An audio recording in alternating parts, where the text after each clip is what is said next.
आज है 22 अगस्त 2025 और दिन है शुक्रवार। नमस्कार, ज्ञान एमपी न्यूज में आपका स्वागत है। आइए देखते हैं आज दिन भर की मध्य प्रदेश की बड़ी खबरों को। उससे पहले आप वीडियो को लाइक करना ना भूलें और कमेंट में अपने जिले का नाम जरूर बताएं।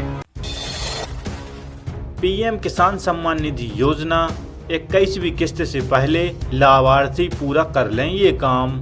पीएम किसान सम्मान निधि योजना केंद्र सरकार की एक बड़ी योजना है जिसके तहत किसानों को सालाना 6,000 रुपए मिलते हैं। यह राशि हर 4 माह में 3 समान किस्तों में 2-2 हज़ार के रूप में दी जाती है।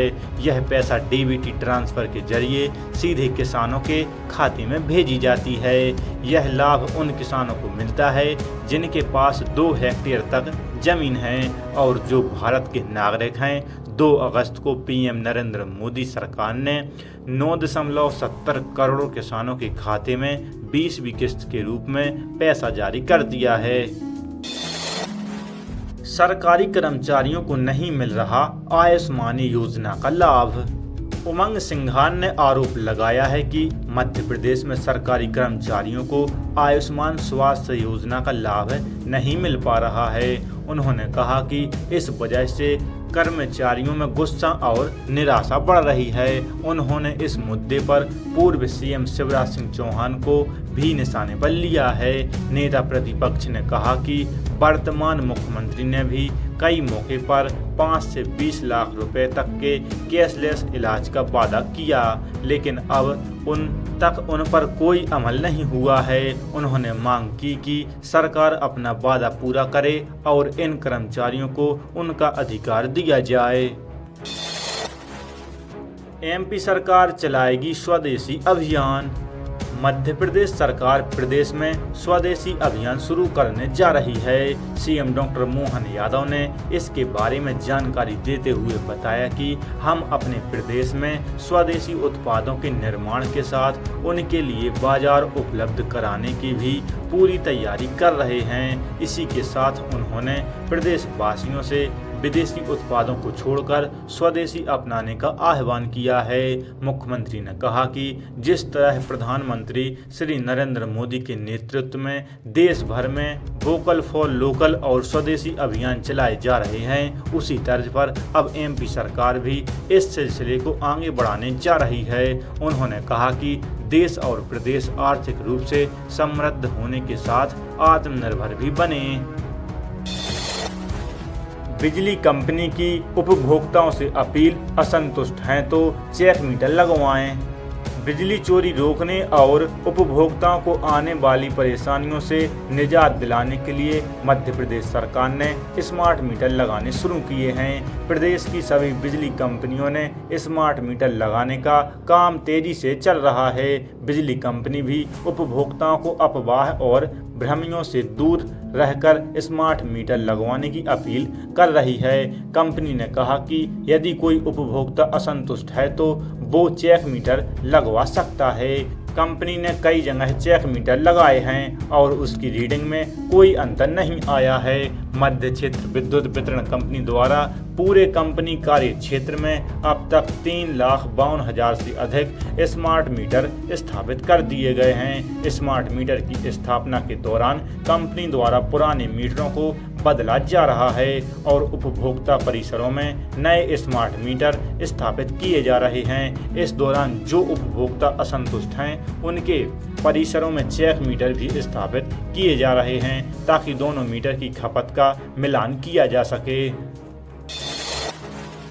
भोपाल से लखनऊ के बीच चलेगी 20 कोच की वंदे भारत एक्सप्रेस।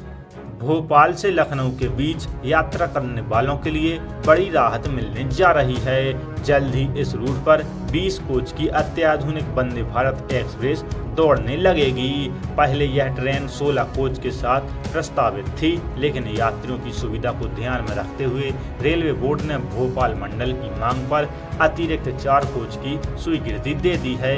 इससे अब यात्रियों को अधिक सीटें और आरामदायक यात्रा का लाभ मिलेगा। रेलवे सूत्रों के अनुसार भोपाल लखनऊ वंदे भारत एक्सप्रेस से जुड़ी आधिकारिक अधिसूचना इसी माह के अंतिम सप्ताह में जारी कर दी जाएगी। इसके बाद ट्रेन के संचालन की समय सारणी, किराया और ठहराव की जानकारी भी सार्वजनिक होगी।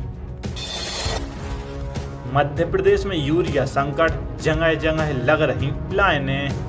मध्य प्रदेश में खरीफ फसलों की बोनी हो चुकी है। अब किसान को सर्वाधिक आवश्यकता यूरिया की है, लेकिन इसकी कमी बनी हुई है। जगह जगह खाद लेने के लिए लाइनें लग रही हैं, लेकिन सरकार का दावा है कि यूरिया पर्याप्त है। अभी तक लगभग 13.87 लाख टन यूरिया का वितरण हो चुका है, अथवा यह पिछले वर्ष की तुलना में लगभग 2000 टन कम है। वहीं खाद की कमी को लेकर कांग्रेस धरना प्रदर्शन कर रही है।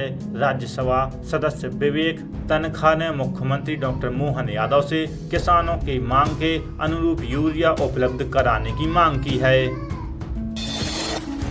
23 अगस्त को खुलेगा एमपी का सबसे लंबा फ्लाईओवर।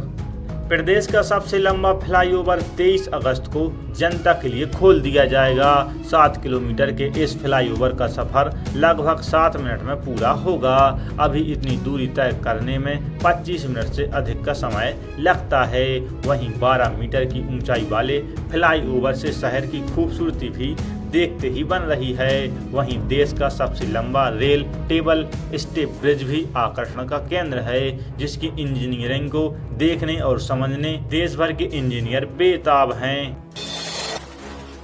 कटनी में 23 अगस्त को खनिज कॉन्क्लेव। मध्य प्रदेश खनिज नीलामी के क्षेत्र में देश में अग्रणी बनकर उभरा है। मुख्यमंत्री डॉक्टर मोहन यादव के नेतृत्व में राज्य ने 2022-23 में 29 खनिज ब्लॉकों की नीलामी कर देश में पहला स्थान प्राप्त किया। हाल ही में प्रदेश ने क्रिटिकल मिनरल्स की नीलामी पर केंद्र सरकार की नीति को लागू करने वाला देश का पहला राज्य बनने का गौरव भी हासिल किया है। खनिज ब्लॉकों की सर्वाधिक नीलामी के लिए मध्य प्रदेश को भारतवर्ष ने वर्ष 2022 और 2025 में खनन मंत्रियों के सम्मेलन में प्रथम और द्वितीय पुरस्कार से सम्मानित किया है। पदोन्नति वाले पद पर सीधी भर्ती नहीं हो सकती।